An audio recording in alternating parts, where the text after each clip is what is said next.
Please.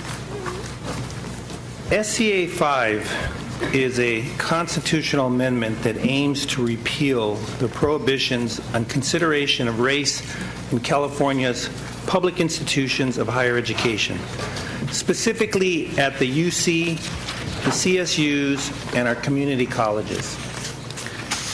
These prohibitions on race consideration that passed into law under the guise of a civil rights initiative effectively weakened and eliminated existing constitutional and statutory protections from discrimination against underrepresented minorities and women. Proposition 209 was drafted in a way that effectively eliminated programs designed to recruit, retain, provide scholarships, and give consideration to students that came from historically discriminated backgrounds. That includes, but is not limited to, Latinos, African Americans, Native Americans, and women. Proponents of 209 would argue that a program designed to specifically attract women to a STEM field, for example, is somehow reverse discrimination against men. The U.S. Supreme Court has consistently ruled that race should only be used in a narrow, tailored fashion. What that means exactly is the subject of much debate.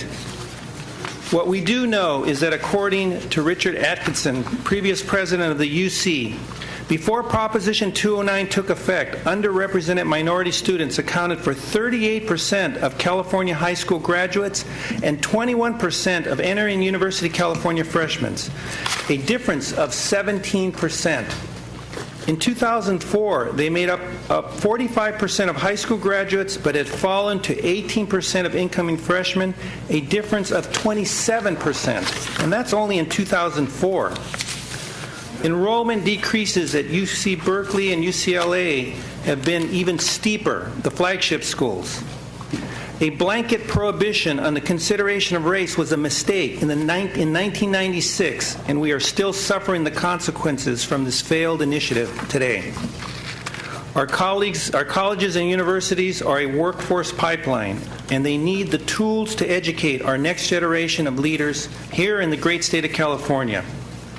According to the California Health Foundation, only 5% of all doctors in California are Latino. That does not nearly represent our demographic and is already posing problems for delivery in our healthcare system.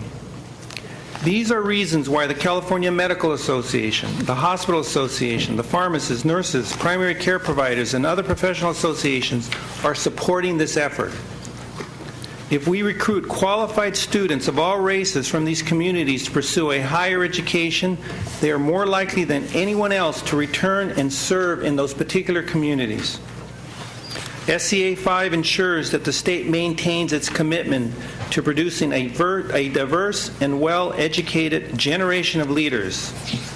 With me today to provide testimony in support of SCA 5, I have Tahir Bazell, Senior Policy Analyst with CPEHN, and Erica Romero, Executive Director of the Western Regional Office of HACU, to answer any technical questions about admissions and impacts of Proposition 209. We have Michael Trevino, Director of Admissions from the UC Office of the President.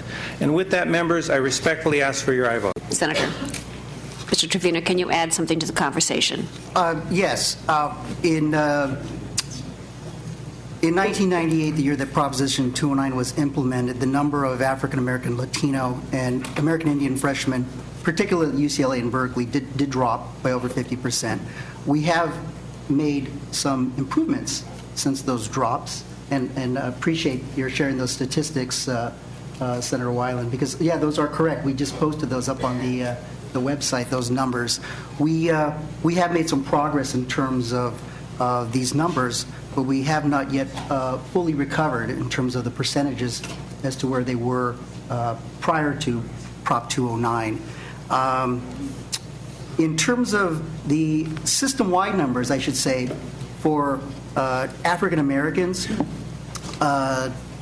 they are now about 4.3% system-wide.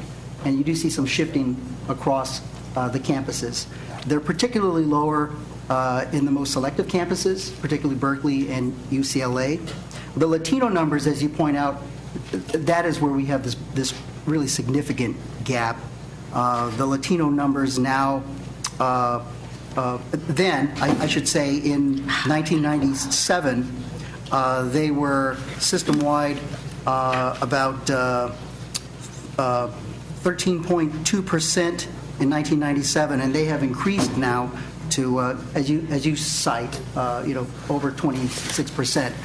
But much of this is a function of the demographics, this increase in the percentage, in combination with the different changes that we made in our admissions processes, adding holistic review, which similar to the example you give with the medical school, where we look at things that are beyond academic indicators, such as GPAs and test scores, but we look at the context in terms of what the student has done, similar to leading private universities. I think the university that you're most familiar with.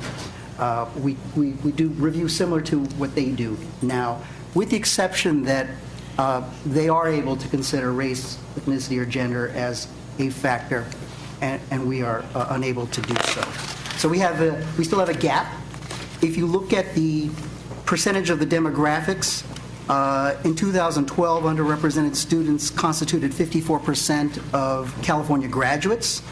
If you look at the UC eligibility pool, 39% of those students graduating completed the A through G course pattern, yet are entering UC freshman class in terms of underrepresented minorities. System-wide is about 31%. So we still have this gap that we're trying to close, but it is very challenging. Thank you. Any other questions from members? Okay.